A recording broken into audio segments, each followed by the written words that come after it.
I mean, if you look at both your careers individually, who's made more money? I think me. You? I think me. No, I think me for sure.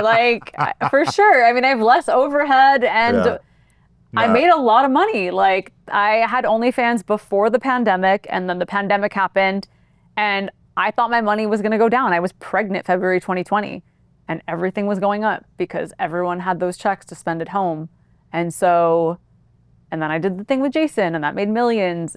And I have like one employee, so I've pocketed a lot more of it. I agree. I think that there's been times where I was bringing in more money than her, but in terms of just consistency, I mean, her fans and her business is just like, That first month where I made 35K, I was so afraid to spend $1 because I was like blown away by how much money it was. And I thought that that someone was going to just take it back because how could this possibly be real? it sounded like a joke amount of money. Yeah. And this because is you had just never August seen anything like that. 2016. And, this is almost 10 years later. And every year except for the last, I made more than the year before. And just because the other year was an outlier. But yeah, it's been crazy. Like I would not have expected it to be this way. So how much did you make your best year? Probably like double what I made the year before. And it's many millions. Multiple millions. Yeah. Have you ever hit 10 million in a year? In 1 year, no. In 1 year now. Okay. But still, multiple millions in a year is no joke. Yeah. Especially with no overhead. No overhead. And before I had a kid, it was just shooting at my house.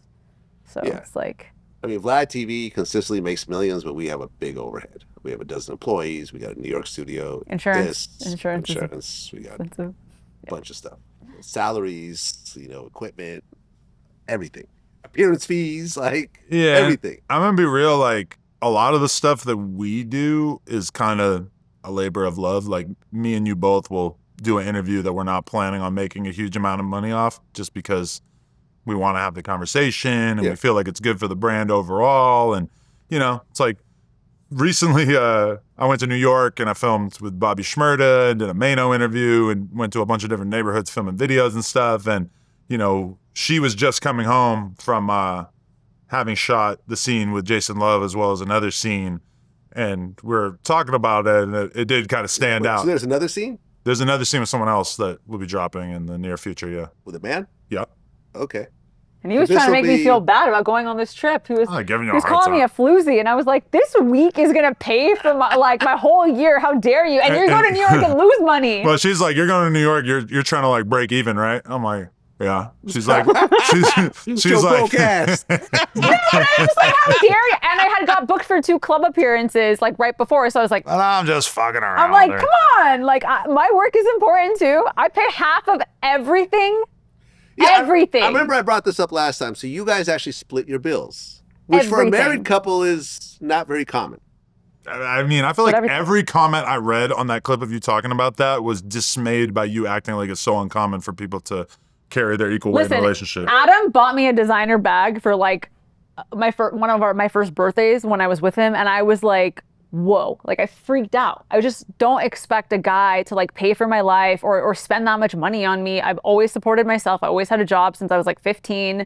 And I told him, I was like, I'm gonna buy a house. I don't know if you want to buy one, but I'm buying one and you can move in. And he was like, no, I'll buy it with you. And that's just kind of where it started from. It was like, I helped him grow up. I moved him into a house. I made his life a little better, little by little, woman's touch. But I also wouldn't want to rely on him because that gives me less options in my life.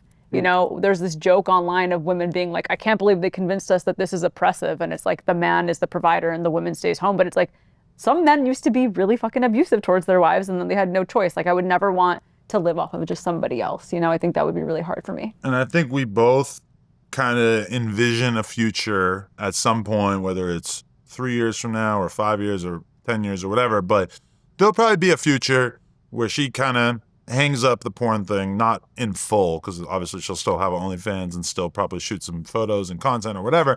But there will probably come a time in which I carry more of the weight of the family as I'm still working and where she just, You're focuses. still going to make me pay for half of everything.